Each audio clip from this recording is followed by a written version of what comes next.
Friends, मैं राकेश सोनी, आपका CAD instructor. और आज के इस ट्यूटोरियल में हम बात करेंगे कुछ और कमांड की, जो कि हैं lengthen, boundary, region and wipe out. तो सबसे पहले हम बात करेंगे लेन देन कमांड की। लेन देन कमांड जो कि है, क्या होता है इससे, ये सारा डिस्कस हम करेंगे। First, lengthen change the length of object and the included angle of arc. इससे आप क्या कर सकेंगे ये भी हम जान लेते हैं। You can specify change as a percentage and increment or as a final length of angle. Lengthen is an alternative to using trim or extend. तो इस तरह से आप इसको यूज़ कर सकते हैं। इसमें 4 सब ऑप्शन होते हैं, वो किस तरह से काम करते हैं वो हम जानेंगे इस सेशन में। सबसे पहले लेन देन को यूज़ करने के लिए आपको कमांड देना होगा LEN एंटर। लेन देन एंटर करने के बाद कुछ ऑप्शन आपके सामने यहाँ पे दिखाई देंगे, जो हैं delta, percentage, total and dynamic. मान लीजिए लाइन है, इसकी मुझे लेंथ नहीं मालूम है और आप इसे टोटल लेंथ के अकॉर्डिंग इसको लेंथ देना चाहते हैं, तो T enter for total length. अभी मैंने इसको किया 90 लेंथ देनी है मुझे, इसको एंटर किया एंड सेलेक्ट किया ऑब्जेक्ट को। तो अभी अगर हम इसे चेक करते हैं तो ये लेंथ पहले जितनी भी रही होगी अभी 90 हो गई है। जैसा कि आपने देखा यहाँ पे 90 हमने इसको बना दिया है। ओके, कुछ और ऑप्शन थे इसमें, LEN एंटर एंड यहाँ पे आपको परसेंटेज, अगर परसेंटेज वाइज इंक्रीज़ या डिक्रीज़ करना है तो P एंटर फॉर परसेंटेज। अभी ये 100% है, अगर मान लीजिए 200% इसे करते हैं और एंटर करते हैं, सेलेक्ट करते हैं ऑब्जेक्ट को, तो ये 200% इंक्रीज़ हो गया है। इसके बाद अगर हमें कुछ ऑब्जेक्ट लेंथ बढ़ानी है, कुछ ऑब्जेक्ट डेल्टा लेंथ अगर इंक्रीज़ करनी है या डेल्टा लेंथ डिक्रीज़ करनी है, तो वो हम दे सकते हैं DE enter for delta length and मैंने किया 5 एंटर। 1 बाय 1 क्लिक करेंगे तो 5 इंक्रीज़ होती जाएगी। तो इस तरह से मैंने 4 टाइम से इंक्रीज़ कर दिया है। अगर ये वैल्यू माइनस में देंगे तो ये डिक्रीज़ होगी। मान लीजिए कुछ ऐसी सिचुएशन है आपके पास,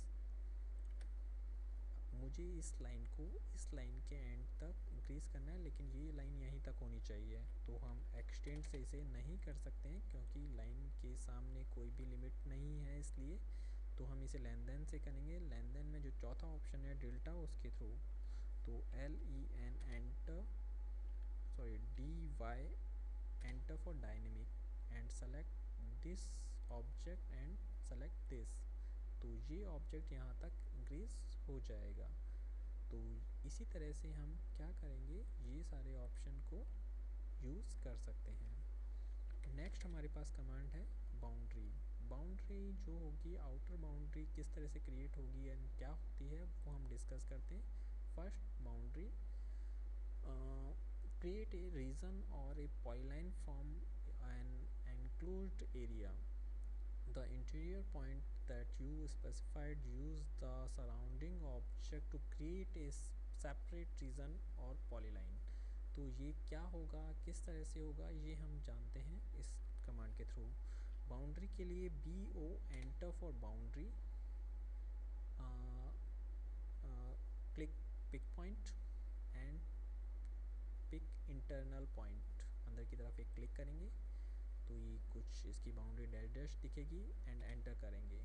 अगर अब हम देखते हैं तो ये इसकी जो बाउंड्री थी वो सिंगल सेलेक्टेबल हो गई, जो कि पहले नहीं थी। पहले ये सब अलग अलग थे एंड अभी जब देखेंगे तो ये बाउंड्री सिंगल सेलेक्टेबल हो गई है। तो ये है बाउंड्री कमांड। इसी तरह से होता है रीजन कमांड। रीजन क्या होता है वो हम डिस्कस करते हैं,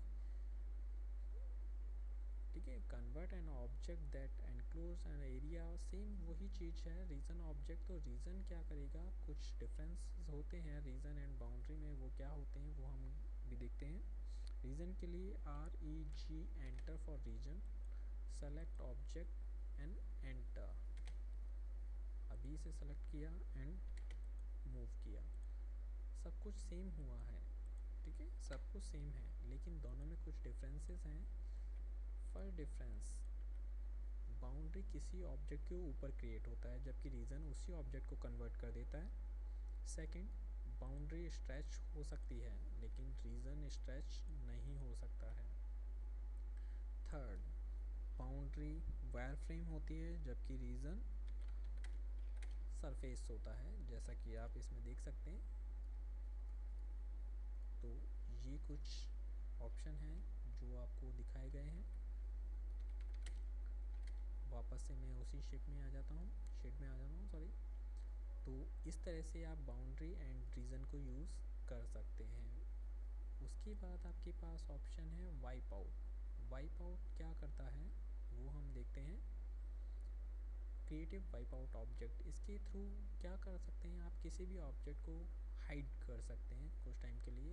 इस तरह से आपको करने के लिए 4 टाइम कुछ एक ड्रॉ करना होगा। तो इसके लिए आप यहाँ ड्रॉ में जाएंगे एंड वाइप आउट लेंगे। वाइप आउट के लिए एक फ्रेम ड्रॉ करना होगा। फर्स्ट पॉइंट से स्टार्ट करते हैं, second point, third point and fourth point. जैसे ही आप एंटर करेंगे, इस जो बाउंड्री के पीछे जो भी ऑब्जेक्ट है वो सब हाइड हो जाएंगे। तो इस तरह से region, wipe out, boundary and lengthen को हम यूज़ करेंगे। आज के ट्यूटोरियल में इतना ही। नेक्स्ट ट्यूटोरियल में हम कुछ और कमांड्स के बारे में बात करेंगे। Thanks for watching this video.